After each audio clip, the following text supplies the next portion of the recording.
I mean, you got to understand what Peter was saying when he said, if a person be overcome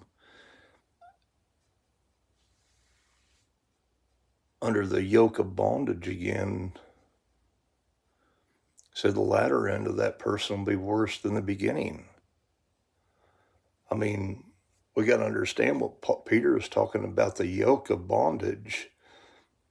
He's talking about the law that held us prisoners to sin that Paul's describing in Romans chapter 7 and also in Galatians chapter 3 and 4. Well, he's also describing it in Romans chapter 6,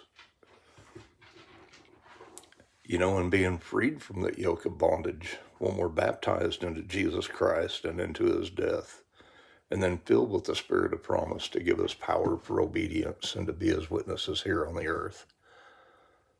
I mean,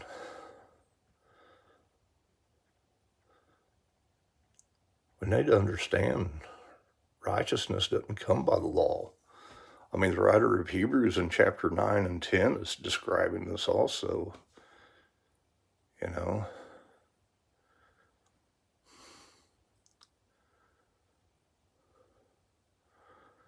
as Proverbs 3:5 says, lean not to your own understanding, but in all your ways acknowledge God, and he shall direct your steps.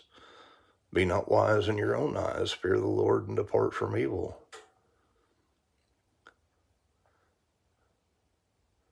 And we need to understand the difference between the fear of the Lord and the fear of death, which the writer of Hebrews says holds people in bondage, held people in bondage all their lifetime.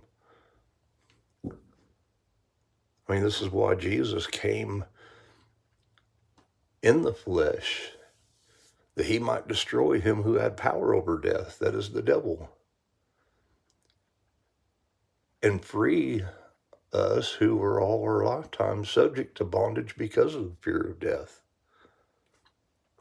I mean, this is what Paul is saying, that we've not been given the spirit of the world again in Romans 8:15. He's talking about the spirit of bondage. As he wrote Timothy, we've not been given a spirit of bondage again to fear, but of power, love, and a sound mind. Amen.